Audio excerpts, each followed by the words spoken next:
Good morning to you. My name's Laura Diorsi. This is Ed Fracken. We are the co-chairs of the Family Law Committee of the Monmouth Bar. Our next presenter is Donald Venarelli. He is a certified elder law attorney by the National Elder Law Foundation, and he's an accredited professional mediator. He has his practice in Westfield. He recently took a case to the Supreme Court. It's called Thomas Saccone versus Board of Trustees of the Police and Firemen's Retirement System, and it's regarding the funding of a special needs trust with a pension benefit. He's going to talk about that. Thank you.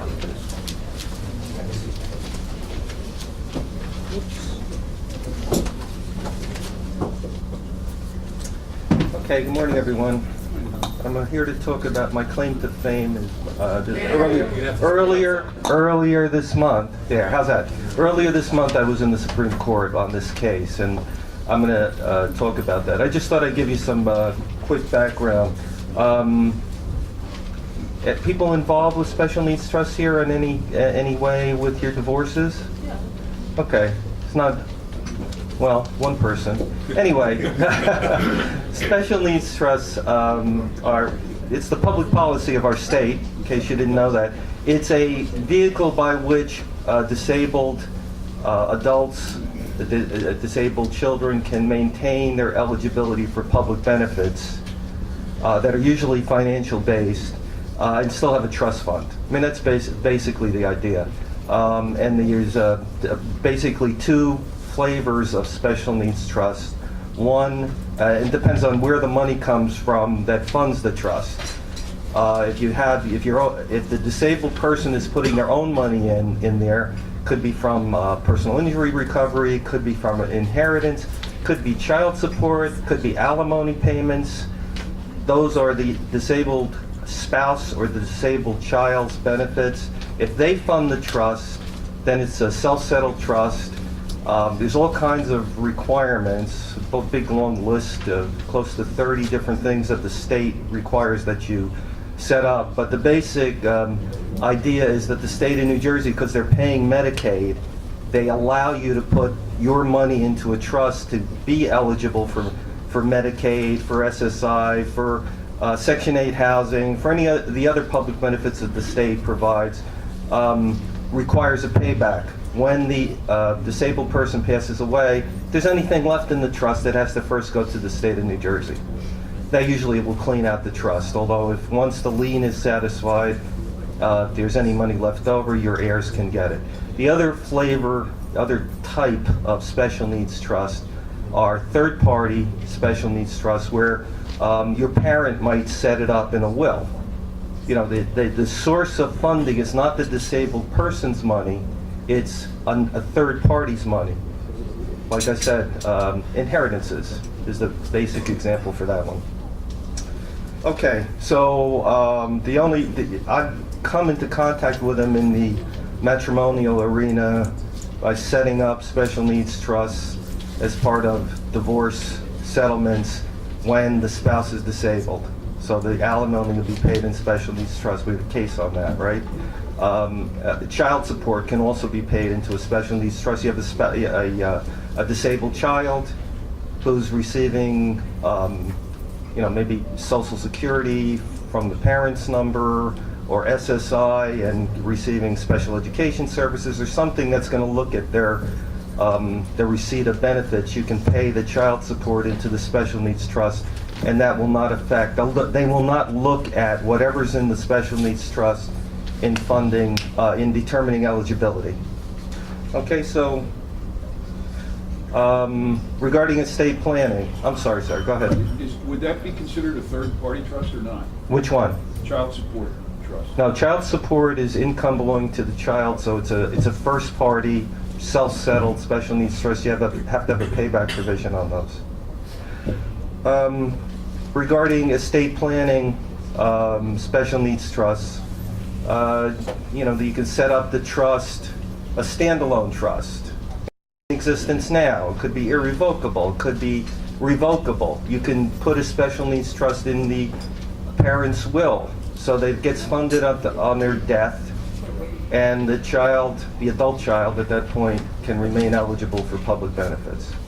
So Oh yeah, and the only other background piece I wanted to give you was you have probate assets that pass in accordance with your will, and you have non-probate assets like IRAs, life insurance, pension benefits that pass in accordance with beneficiary designations.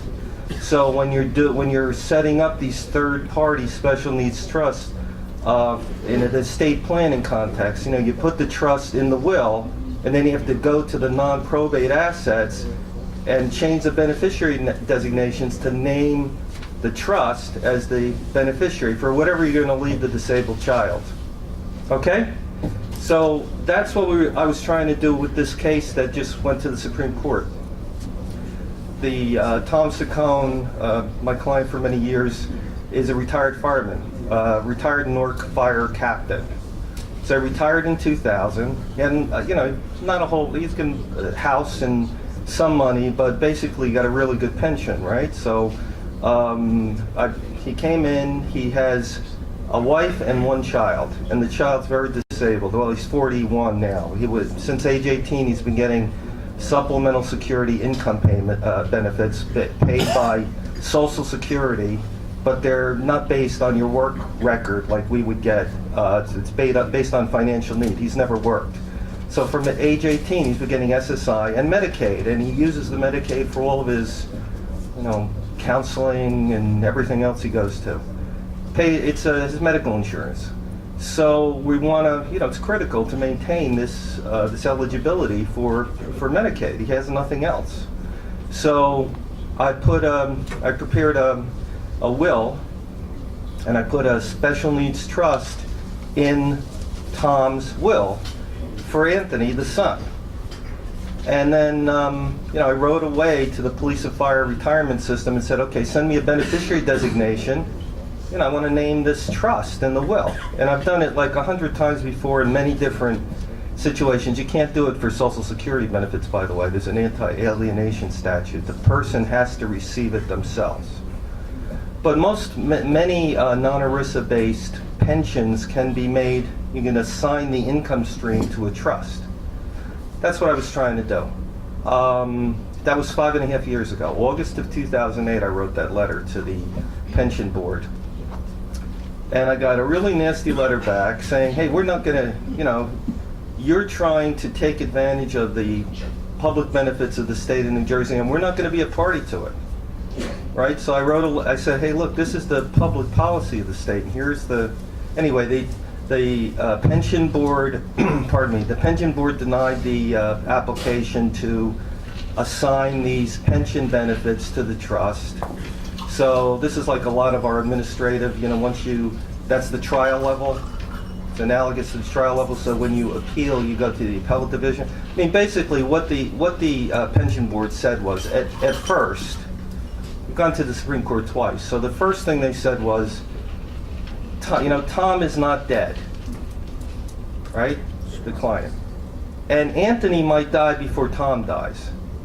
So this is an advisory opinion. We're not going to let you do this. Right? You follow? It's like ridiculous. You can't plan your estate because you're not dead yet, and the beneficiary might die before you, therefore you can't do it. So I couldn't believe it. So I appealed it to the appellate division, and they affirmed. They said, you're right. This is an advisory opinion. Tom isn't dead yet. So I appealed it to the Supreme Court, and they summarily reversed. You didn't get a chance to argue at that point. They just said, no, you have to decide this on the merits. Went back down to the board, and that's when the board said, no. There is a statute. They said, no, the individual, Anthony, has got to receive it. We'll send it care of a guardian, and we'll send it care of the trustee, but his name has got to be on the check. Which it doesn't do any good to send a care of anybody. If Anthony's name's on the check, it's going to be counted as his income, and it's a pretty, it's 15% of Tom's of the father's benefit. So definitely kick him off of SSI or Medicaid.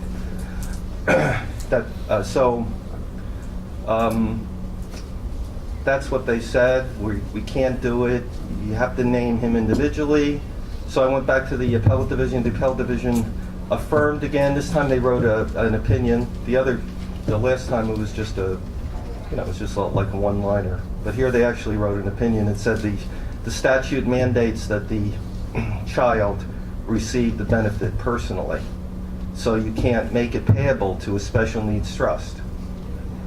And then when they asked the Supreme Court to take it, they certified it. Finally got a chance to argue it earlier in February, and they were sort of divided. Two justices, Patterson and Fernandez-Vina, were saying that this is not a judicial matter. This should go to the legislature because there is a statute covering it. You want to change, you got to go and lobby the legislature to change the law.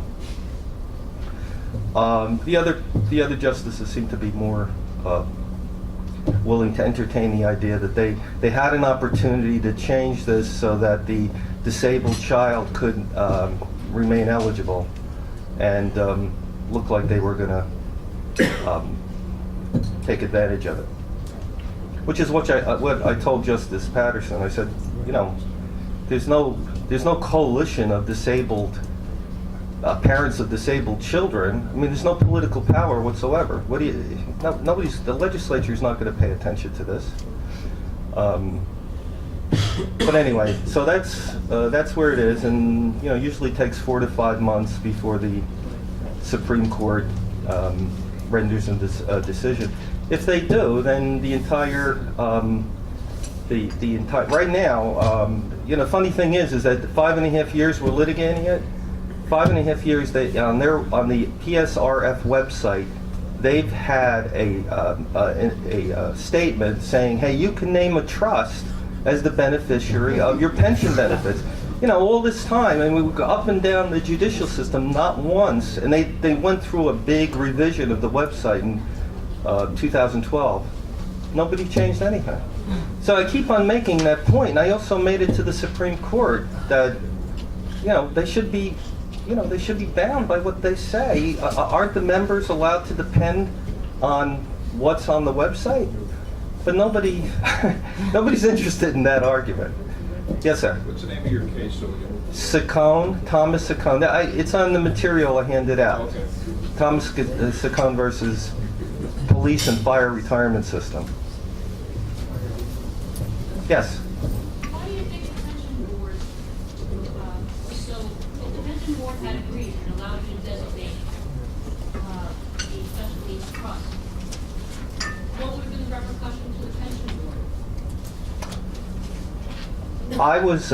Good question. So what would have been the repercussions to the pension board if they had allowed me to designate that testamentary trust as the beneficiary of the pension benefits for the disabled child?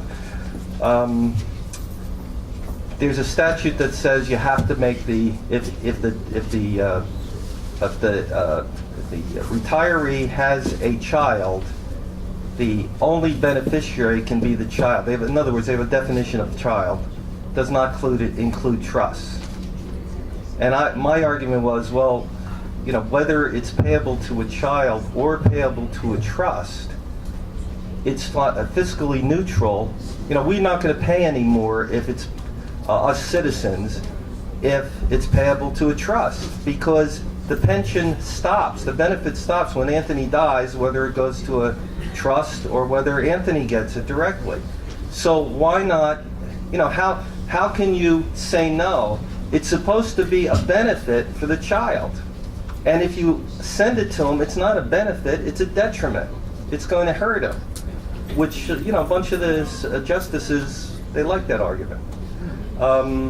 So what would have been the repercussions? I don't think they were taking a very literal reading of the statute. That's what I say. Yes, it doesn't say you can name a trust. I think they could have interpreted it that way, and they chose not to. Yes, sir.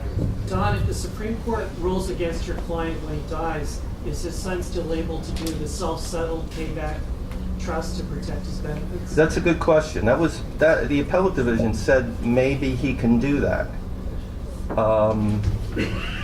But the state quickly chimed in that nobody, even Anthony, the beneficiary, can name a trust as a beneficiary. Nobody could assign the income stream to a trust, period. Whether Dad wanted to, or whether Anthony wanted to. It can't be assigned. Yes? A similar but different question. In any context, when you have a disabled person doing a self-settled trust, if the disability is a mental disability, that the person lacks mental capacity, what's the procedure for that? Okay, that's a good question. That comes up a lot. If you have someone with a mental disability, they're incapacitated, they're incompetent. So how would they set up a trust?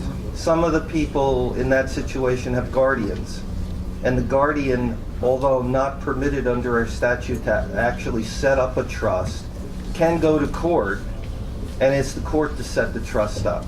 And the court has jurisdiction. They can set up these D4A trusts. There's a statute right on point that will allow the court to do it. You know, many of the applications we make are to establish, to appoint a guardian and to set up a special needs trust for the disabled child.